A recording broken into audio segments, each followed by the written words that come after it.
Šogad aprit 15 gadu kopš 2007. gada 1. decembrī līdz ar biskupa ienākšanas dievkalpojumu Liepājas Svētās Trīsvienības baznīca kļuva par katedrāli, par Latvijas evaņģēliski luteriskās baznīcas Liepājas bīskapa rezidenci, jeb Liepājas diecēzes garīgo centru. Arī Liepājas diecēze izveidota pirms 15 gadiem, un tā sastāv no 126 draudzēm Kurzemes un Zemgales teritorijā. Vecā Kurzemes hercogiste, tā teritorija, kas bija Kurzemes hercogistē, tā tagad ir mūsu Liepājas diecēzes teritorija. Arī tur tā vēsturiskā saikne ir saglabājusies. Mūsu katedrālē vēl ir Kurzemes hercoga loža, kur ir ar visu heraldiku un hercoga ģerbonu. Un tā kā arī prieks, ka tādā veidā šī vēsturiskā saikne ir saglabājusies cauri gadsimtiem. Katedrāle, tas vārds ir no grieķu valodas katedra, un tulkojot burtiski, tas nozīmē tāds mācību solis, ja pārnesot vairāk tuvāk baznīcas sūtībai, tas ir bīskapa tronis, ja, un ienākot mūsu katedrālē, šis bīskapa krēsls ir redzams kreisajā pusē no altāra telpā. Tātad bīskaps ir katedrāles saimnieks, varētu tā teikt, bet ne tikai katedrāles, viņš arī pārauga diecēzi, viņš pārauga mācītāju kalpošanu, viņš vizitē arī draudzēs, lai iepazītos, kā tad katra draudze dzīvo. Proti, tā bīskapa rezidents ir šeit, bet diecēzes teritorija ir liela, kur arī tad bīskaps apbraukā regulāri. Bet šeit notiek svinīgi dievkalpojumi, kurus bīskaps vada. Un principā jau viņi daudz neatšķiras no parastiem dievkalpojumiem, bet tas varbūt īpašais, ja izcilais, tā ir bīskapa klātbūtne. Jā, jo te pats augstākais diecēzes garīdznieks ir tas, kurš vada šo dievkalpojumu. Tas būtu līdzīgi, kā, teiksim, valsts prezidents ierodas kādā vietā, kādā svinību vietā, tad caur to jau šīs svinības iegūst jau citu statusu. Dieva mīļotie, izredzētie un svētie. Mēs esam šeit sapulcēti, lai Dievā pielūgt garām patiesībām. Viņam pateikties par visu, ko viņš mums labu darīs, un no viņa izlūgties visu, kas mums vajadzīgs miesai un dvēselei. Gribu, ka mēs apzināmies, cik daudz mēs meklējam stiprinājumu ticībā, ieraudzīt to, kas ir gājis mums pa priekšu. Un tagad es nerunāju tikai par tiem lieliem svētiem. Es domāju, ka mēs katrā dzīvē esam satikušies ar cilvēku, kas ir kļuvis par mūsu ticības paraugu. Un lai mēs viņu arī godinām pirmām kārtām pateikties Dievam, ka viņš ir devis mums šos priekšgājēju. Un tad ir tā otra lieta, kā mēs uz sevi skatāmies. Nav domu, ka mēs tikai skatāmies uz citiem un domā, labi, ka viņi tā labi dzīvoja un bija stipra ticībā, bet mēs esam arī aicināti būt līdzīgi viņiem.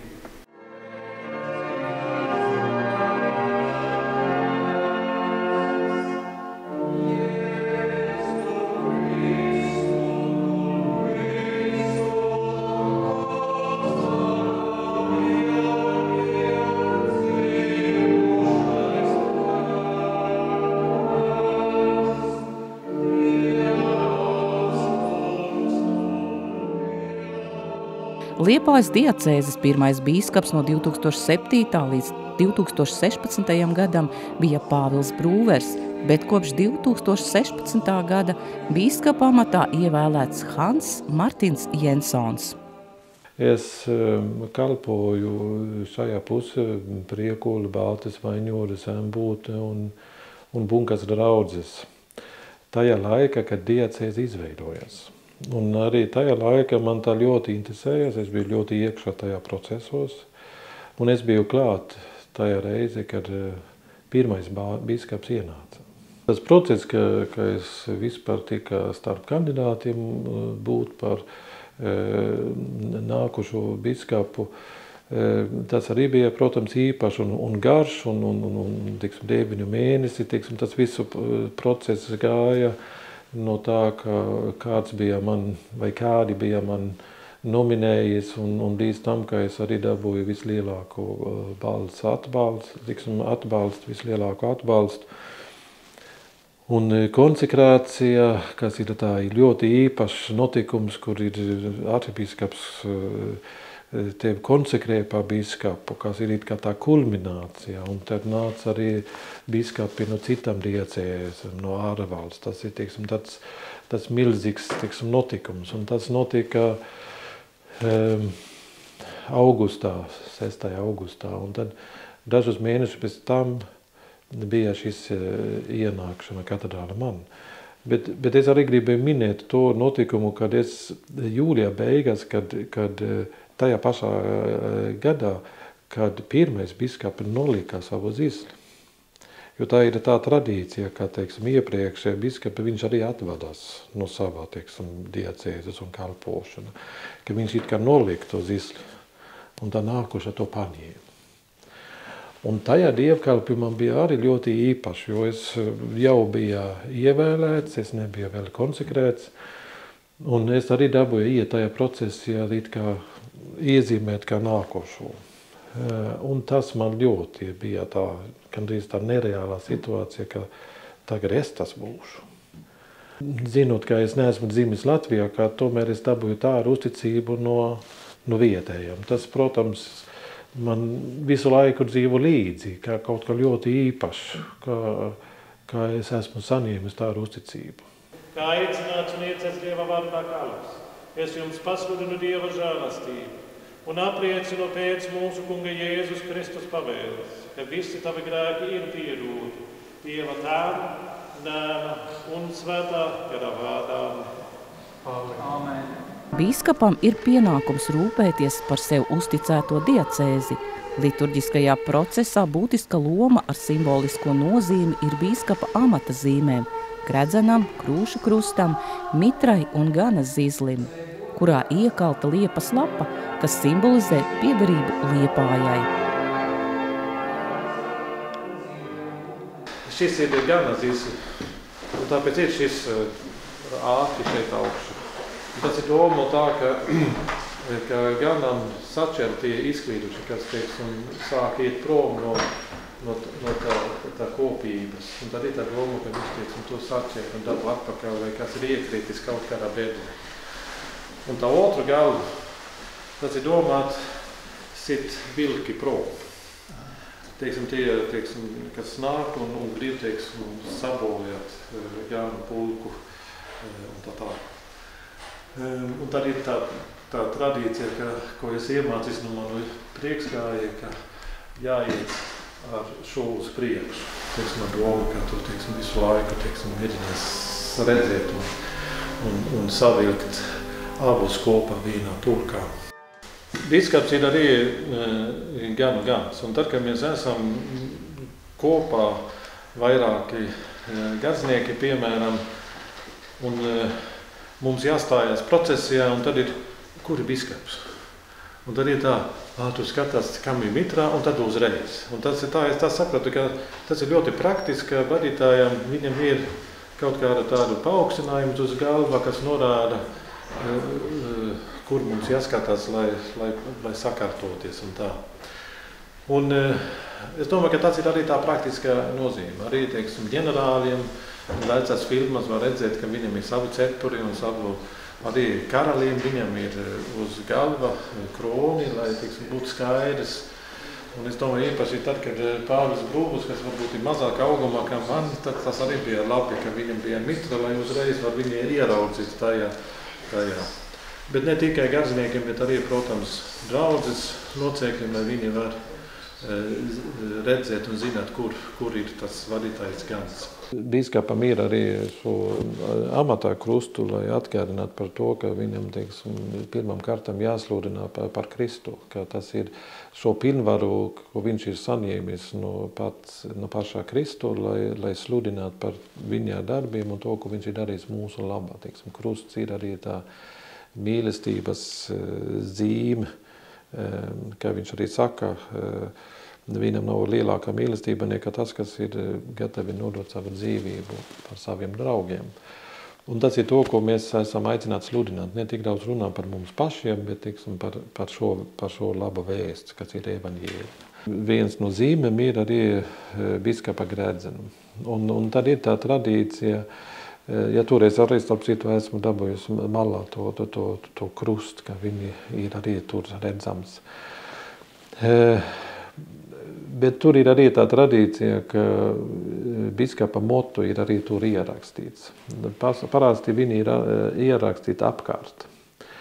Bet man bija tik īsts motu, esi uzticīgs. Un kā es minēju agrāk par to identitāti, esi uzticīgi tie solījumi, ko tu esi devis. Esi uzticīgs šo uzdevumu, kas tev ir uzticēti.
Liepājas diecēzes 126 draudzes ir sadalītas 6 iecirkņos, kuras pārvalda prāvesti.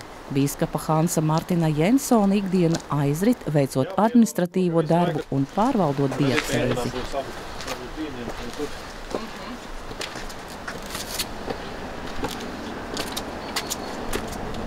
Viena nedēļa mēnesī man aiziet pie stūres, jo tā teritorija ir ļoti liela. Teiksim, kā es minēju, ka no Liepājas līdz Valle vecumniekus vai no Roja līdz Rubas. Tas ir vecā vēsturiskā Kurzemes teritorija. Un tāpēc man ir arī tā priekšroka tagad, kad man ir palīgbīskaps Jelgava, kur mums ir arī prokurātora brāle, lai var mazliet atvieglot to braukāšanu. Mācītājs ir atbildīgs pilnā mērā 100% par garīgo darbu draudzē, un viņš seko līdzi arī visām praktiskajām norisēm, kas saistās ar baznīcas remontiem un finansēm. Tur, protams, draudzes padome, ar draudzes priekšnieku vairāk par to rūpējas, bet mācītājiem tomēr visas tās lietas ir jāpārauga. Ja ir runa par mācītāju katedrālē, tad to visu mācītājs arī dara. Bet, būdams dekāns, viņam vēl ir papildus pienākumi, protams, tad dekāns viņam vienmēr ir jābūt tā, cik nu var tuvu bīskapam, un jāpalīdz arī bīskapam viņa darbs organizēt un sagatavot bīskapa dievkalpojumus. Un, var teikt, tā, ka dekāns ir bīskapam gandrīz labā roka.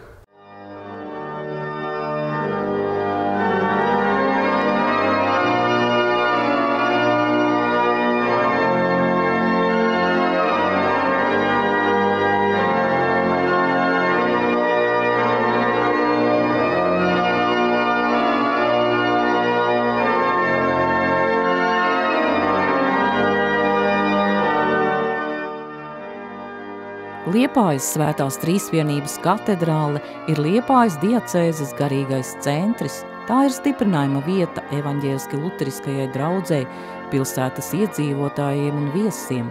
Kopš februāra Liepājas Svētās Trīsvienības katedrālē ērģeļu varanajā skanējumā izskan Ukrainas valsts himna un aizlūgums par Ukrainas varonīgo tautu.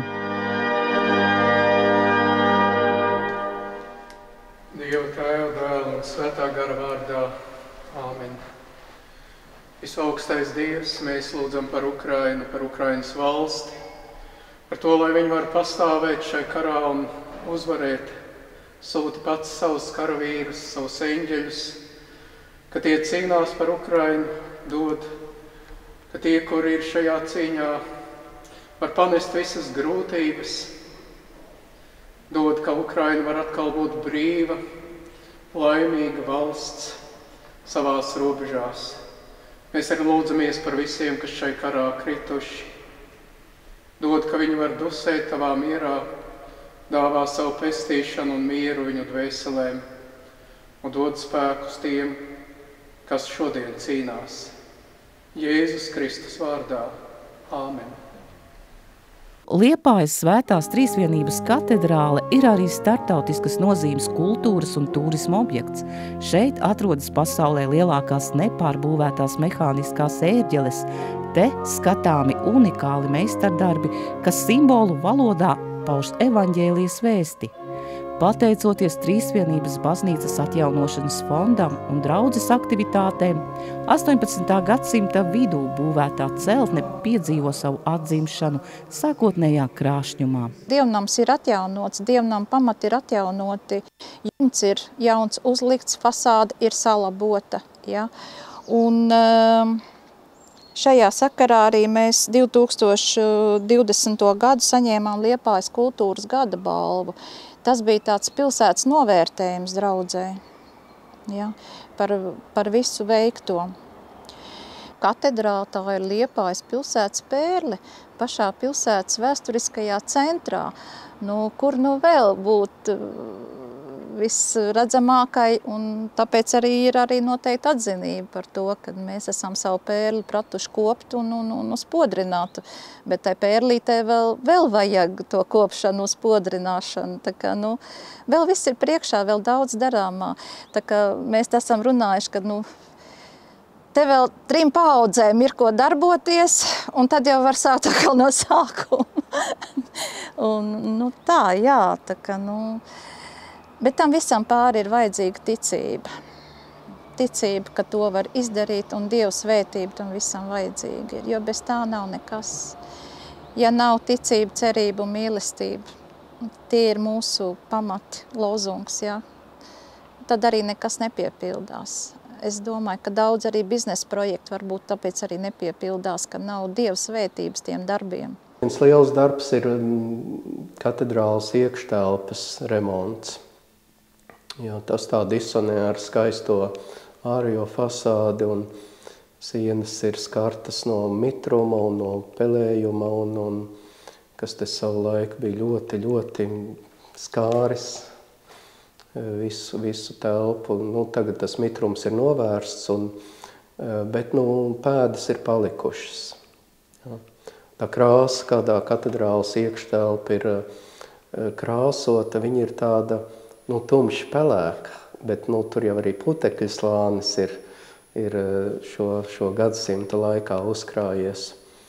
Bet pētot dokumentus, mēs atradām, ka tas īstais nosaukums ir pērļu pelēks. Īstenībā kaut kas tāds ļoti skaists, kas iet kopā ar tiem zeltījumiem, zeltītajiem rotājumiem un skulptūrām. Tā kā mēs centīsimies viņu tādu arī atjaunot. Tas ir svarīgākais darbs. Tad altāra telpā, tur parkets ir, tad, kad pamati ir sēdušies, tad tur ir iegrimis, un tur, kur ir bīskapa krēsls, jeb katedra, tur tieši tāds līpums. Nav aiz horizontāla plakne. Tas ir viens no svarīgākiem, kur mēs jau esam uzsākuši šo darbu organizēšanu. Torņa pulkstenis ir jāatjauno.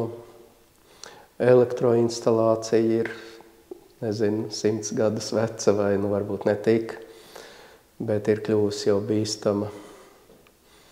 Darba ir ļoti daudz. Arī viens no lielākiem, protams, ērģeļu pilnīga restaurācija, jo mums ir ērģeļu meistars, kurš regulāri brauc un apkopja, aprūpē ērģeles, skaņo, taču viņas ir pilnīgi jārestaurē. Tas nozīmē demontāžu, vešanu uz darbnīcu, pēc tam atkal visu salikšanu kopā. Liels darbs, bet pasaules lielākās ērģeles. Mēs atkal sajūtam tos mērogus.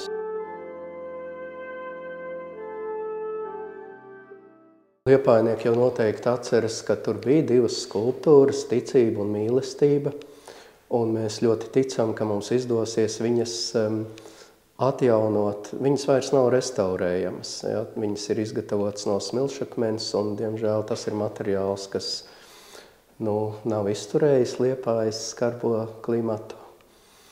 Tā kā mēs varam izgatavot kopijas. Tāds ir mūsu uzdevums un mērķis, ko mēs esam nosprauduši. Mēs ceram, ka tas mums izdosies. Bet tieši, ka tādas 2 skulptūras bija un viņas nāk no Austrum Prūsijas, ir tāds tēlnieks Otenbergers, kurš viņas ir izgatavojis 18. gadsimtā. Un zīmīgi tas simbolisms tieši ticība un mīlestība.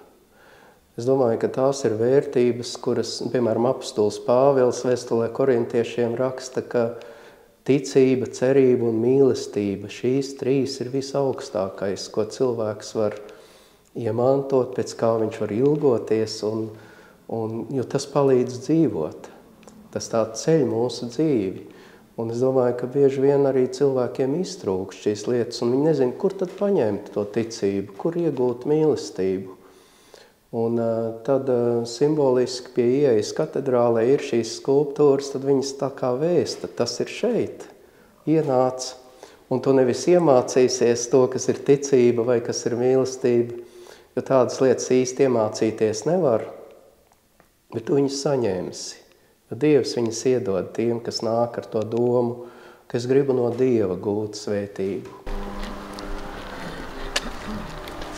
Atzīmējot Liepājas diecēzes 15 gadu jubileju, pie katra diecēzes dievnama turpmāk tiks izvietotas īpašas atpazīstamības zīmes, tādējādi veicinot kopības un piederības sajūtu tai.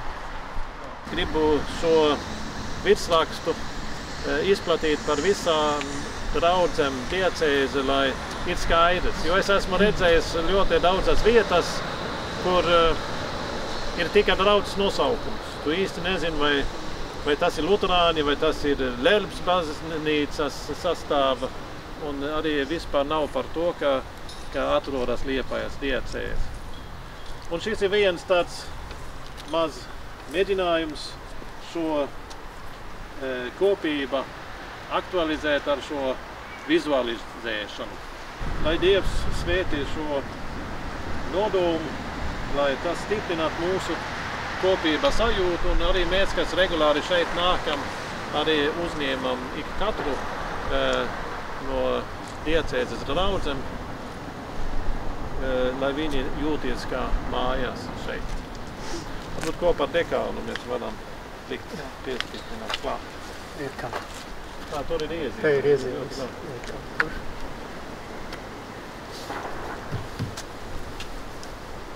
Paldies! Paldies! Sirds apsveic! Paldies! Paldies!